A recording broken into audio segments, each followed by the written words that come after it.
Jiulize watu wa Mungu, kila mtoto anapozaliwa kwenye ukoo wote, kwa mama yote, kitovu wanapeleka wapi? Na wanang'ang'ania cha nini? Na agano lingine ni nywele. Nywele wanapeleka wapi? Wanang'ang'ana kwa ajili ya nini? Kwa hiyo imeonekana kitovu cha kwako wewe na nywele zako za utoto wako ulivyotoka kuzaliwa ni chanzo cha haya unaoyapitia leo hii.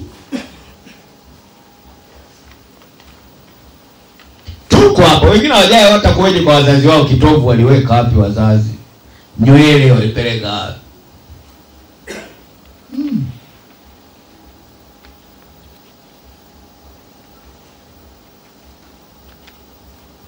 Kwa jaribu siku nyingine uulize kitovu chako wakati unazaliwa na nywele zako zile za kwanza vimewekwa wapi?